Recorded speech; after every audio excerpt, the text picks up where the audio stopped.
मेरे घर में 2 बेटे हैं। क्या है मेरे घर में? जम के बोलो, 2 बेटे हैं। वाह। और तेरे यहां तो क्या भगवान की कृपा है, मेरे घर में ये 2 मेरी बेटी है। किए देखिए। दूसरा बोला भैया भगवान ने बहुत कृपा करी, मेरे को तो इतनी कृपा करी कि मेरे घर में भगवान ने 2 बेटे दे दिए, चिंता मुक्त हुआ। दूसरा जो खड़ा था उसकी आंख में आंसू भर गए, मेरे घर में 2 बेटियां हैं। फिर बोला अच्छा हुआ भगवान ने मुझे बेटे दिए। कहाँ? बेटियों पढ़ने जाए, कॉलेज जाए, उनको लेने जाओ, छोड़ने जाओ, उनका ध्यान रखो, इसलिए अच्छा है घर में बेटे हो गए।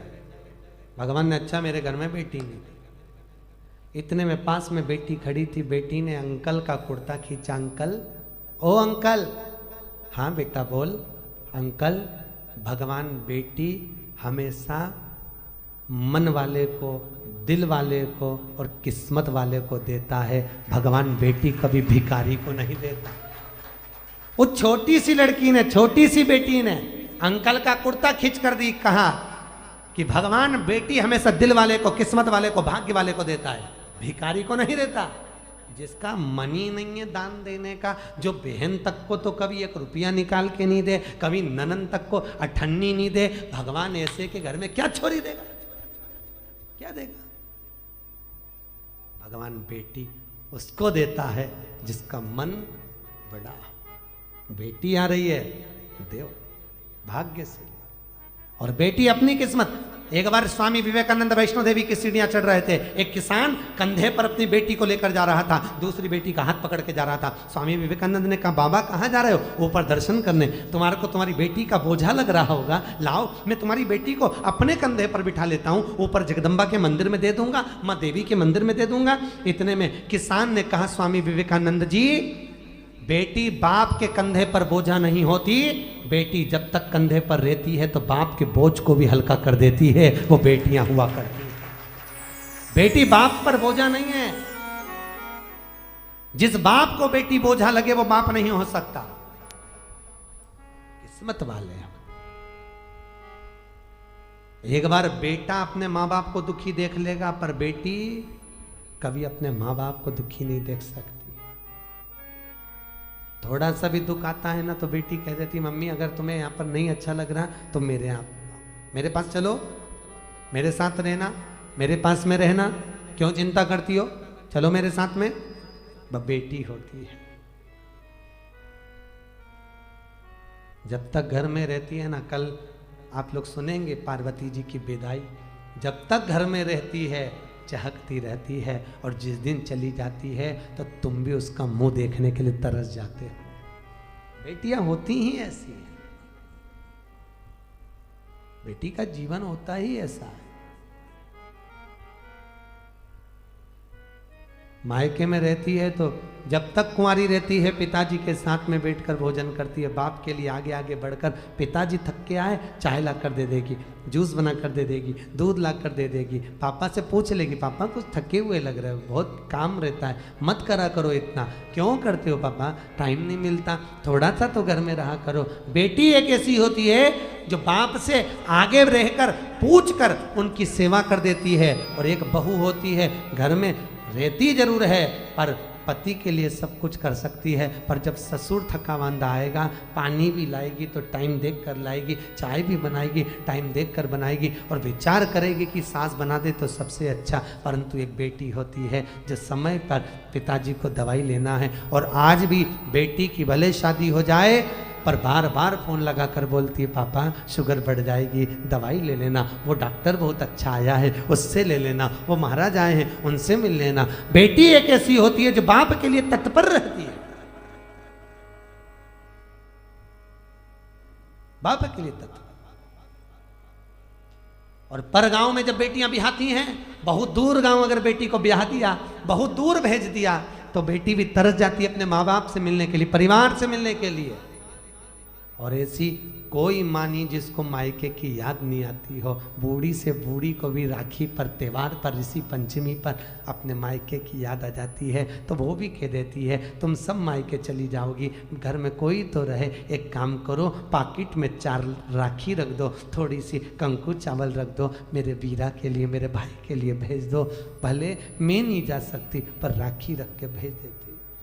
और एक माँ होती है कि बेटी के घर में कोई ना जाए ना, और पूछ लेती है पड़ोसी से, ऐ संक्रांति का त्योहार है, पंचमी का त्योहार है, सामान आ रहा है, तू जा रहा है क्या उस गांव तक? हाँ जा रहा हूँ। क्यों, क्या बात है? मेरी बेटी के एक थोड़ा सामान दे देना। तुरंत रात को बेसन सेक के लड्डू बना लिए, डब्बा में रख दिए, एक साड़ी रख दी, 2 बिछुड़ी रख दी, चूड़ी रख दी, और बेटी को जो अच्छा लगता हो, अगर हैदराबाद के बिस्कुट, मिक्सचर, सेव जो अच्छा लगे वो बांध कर पैकेट में रख दिया और झोला बांध कर दे दिया, ये मेरी बेटी को दे देना। कहना बहुत याद आती है लाडो, कभी तो आ जाया कर। बेटी को आवाज लगाकर बाप, पड़ोसी काका जब आवाज लगाता लाडो, ओ लाडो, बेटी दौड़ कर आती है, मेरे पास वाले अंकल आए हैं। क्या बात है अंकल? ये तेरी माँ ने भेजा है बेटा, तेरे पापा ने ला कर दिया था, ले। बेटी अंदर ले जाती है, डब्बा खोलकर बेसन का लड्डू जब देखती है तो बेटी की आंख में भी आंसू भर आते हैं। माँ सब भूल जाते हैं पर तू नहीं भूल पाती है। बाहर निकल कर आकर कहती है अंकल मेरे पापा कैसे हैं? पापा की पूछी, माँ की नहीं। क्यों? क्योंकि बेटा माँ को प्रिय होता है और बेटी बाप को प्रिय होती है। बेटी बाप को स्नेह इतना करती है, आते से पूछती है मेरे पापा कैसे हैं अंकल? और कैसे हैं, उनको कोई दुख तो नहीं है? बोलना, बहुत दिन हो जाते हैं, इतनी दूर गांव पढ़ना है अंकल, इतनी दूर क्यों पढ़ना दिया? मेरे बाबुल को देखने के लिए तरस जाती हूँ, कभी मिल ही नहीं पाते। भैया भी नहीं आता, 30 त्योहार पर शहर में आता, काम करके निकल जाता, मेरे पास नहीं आता। क्यों? मैं उससे कुछ मांगती नहीं, मुझे कुछ नहीं चाहिए, 500 का नोट भी नहीं चाहिए, 1 रुपया नहीं चाहिए, साड़ी भी नहीं चाहिए, मैं आ नहीं सकती। घर आती हूँ तो मेरी भाभी को ऐसा लगता है कि ननंद आ गई, खूब लेकर चली जाएगी। मैं कौन समझाए भाभी, मुझे किसी चीज़ की कमी नहीं है। मेरे माँ बाप जब तक जिंदा हैं मेरा आने का मन करता है, मुझे बुलाते क्यों नहीं हो? बेटी एक ऐसी होती है जो भाव से दौड़ कर आ जाती है। सब बेटी का दिल ही ऐसा होता है। लोग कहते हैं बेटी की विदाई में सबसे ज्यादा मार रोई। शिव महापुराण में लिखा है कि बेटी की विदाई में सबसे ज्यादा हिमालय राज रोया, पत्थर भी रोया था पार्वती की विदाई में, पत्थर की भी आंख से आंसू निकल गए, हिमालय राज भी रो पड़ा। जानकी जी विदा हुए तो दशरथ जी रो, जनक जी रो पड़े। बेटी की विदाई में जितनी माँ नहीं रोती उससे ज्यादा बाप रोता है। वो भी कह देता है इसको जो अच्छा लगे ना इसकी विदाई में दे दे, अच्छी अच्छी साड़ी दे दे, अटैची दे दे, देख ले जो चीज़ की कमी हो ना वो दे दे। पर आगे आकर कभी भी बाप रोता हुआ नहीं दिखता। दरवाजे के पीछे बेटी जब विदा होती है पीछे खड़ा हो जाता है, जा रही है, मैं कैसे विदा करूँगा इसको? इसको आगे से आगे कॉलेज ले जाना, स्कूल ले जाना, दुकान बंद कर करके चले जाता, ट्यूशन छोड़ कर आता। आज वही बेटी चली जाए, कहाँ देखने को मिलती? बेटी का जीवन बड़ा विचित्र है। जितने दिन घर में रहे साहब बहुत खुश हुई है, इसके आने से खुशी आई है। बेटियां आ गई, घर में आनंद आ गया। ननंद और बेटियां नहीं आए तो शादी का आनंद भी नहीं आता। इनके आने से कुछ नहीं दे पर आ जाए। क्या मांग रही हैं तुमसे? नहीं तो एक जायदाद के हिस्सेदार ये भी है, जिस दिन खड़ी हो गई ना अदालत में पसीने छुड़वा देगी, पूरे फ्लैट का हिस्सा लेकर जाएगी। कम नहीं, बेटियां होती ही ऐसी। क्या मांगा दक्ष प्रजापति? हे जगदम्बा, हे जगत जननी, हे अम्बा, हे भवानी, मेरे घर में बेटी हो जाए। जगदम्बा खुद बोली, दुर्गा खुद बोली, तुम्हारे घर में पहले से तो इतनी बेटियां, इतनी बेटी का करोगे क्या? जगदम्बा ने जब बोला, दक्ष प्रजापति कहते हैं जितने बेटों से सुख नहीं है साहब, बेटी का मुख देखकर सुख मिल जाता है, इसलिए मुझे बेटियां चाहिए। मेरे घर में ए जगजननी तुम प्रकट हो जाओ, ये मेरे घर में तुम आ जाओ। दक्ष प्रजापति ने जब कहा माँ तुम मेरे घर में आ जाओ, तुम मेरी बेटी बन जाओ, मेरी बेटी अगर घर में होगी तो मुझे सुख मिलेगा, मुझे आनंद मिलेगा। बेटी को कितना भी दुख होता है ना तो भी बाबुल से कहती नहीं है पापा मेरे को दुख है। हमेशा जब भी आएगी प्रसन्न दिखेगी, घर में कितना भी दुख रहे तो भी आनंद में। बेटा कैसी है? पापा अच्छी हूँ। बाबुल अच्छी हूँ। कोई तकलीफ नहीं बाबा ठीक हूँ मैं। अकेले में रो लेगी पर कह नहीं पाई।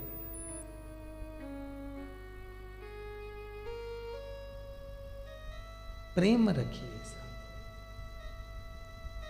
जितना रख सकते हो स्नेह रखिए। दूसरे घर की बेटियां अपने घर में आती हैं बहुत श्रद्धा लेकर, कितने अरमान लेकर आती हैं। सम्मान करिए। और बहुओं से भी निवेदन है, बेटियों से भी निवेदन है, घर के बुजुर्गों का सत्कार करिए।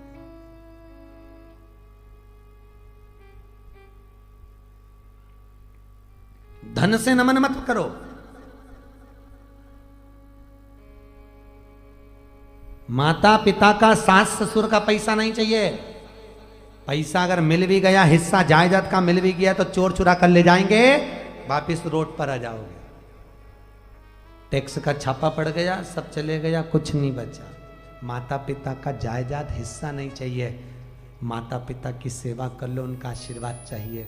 जायदाद का हिस्सा तो कब बर्बाद हो जाएगा मालूम नहीं पड़ेगा, पर अगर आशीर्वाद मिल गया तो जीवन सार्थक हो जाएगा। फिर हिस्से की जरूरत ही नहीं पड़ेगी। हिस्से की जरूरत क्या? नानी भाई का मायरा सुना है आप लोगों ने? बोलो तो, सुना है? नरसिंह मेहता जी की दादी जी मरी थी, आपको मालूम है? क्या नाम था उनका? अरे जल्दी बोलो, आप ही तो बोले नानी भाई का मायरा सुना है। अभी बोल देते नहीं सुना तो हम बताते। नानी भाई के मायरे में है ना नरसिंह मेहता जी की दादी जय कुंवर बाई, नानी भाई की परदादी जय कुंवर बाई जब मरी तो जेठानी और देवरानी, नरसिंह मेहता की पत्नी और नरसिंह मेहता की भाभी, दोनों रोई। भाभी सबसे ज्यादा रोई, गले लिपट लिपट के रोई। किससे? दादी सास से। इतना घूंघट डाल के रोई, चिपक चिपक के रोई, चिल्ला चिल्ला के रोई, डिजाइन में रोई, खूब अच्छी रोई। और थोड़ी देर रोई, उसके बाद में देवरानी से बोली तू रोले में पानी पी के आई। अब तू रोले तो पानी पी के आती। देवरानी जब रोने बैठी तब देवरानी को लगा, नरसिंह मेहता की पत्नी को लगा कि जेठानी जो इतना ताना देती थी, इतनी गाली देती थी, वो इतना क्यों रो रही है।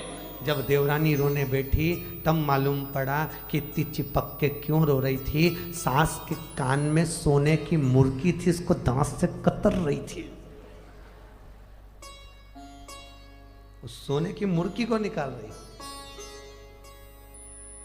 मायरे में, नानी भाई के मायरे में सुना होगा, सोने की मुर्गी निकाल ले गई, मटका में डाल दिया और देवरानी रो रही। जेठानी के पास में पूरा घर, जमीन, जायदाद, संपदा सब कुछ था, पर नरसिंह मेहता के पास कुछ नहीं था। कथा में सुना होगा, कुछ भी नहीं। उसके बाद भी 4 मंजिला मकान मिल गया, खूब राशि ठाठ हो गया। तो जेठानी ने गालियां दी किसको?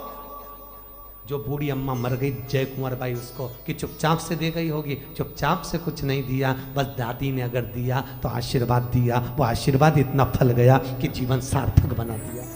वो आशीर्वाद इतना फला। धन नहीं चाहिए, संपदा नहीं चाहिए, दौलत नहीं चाहिए।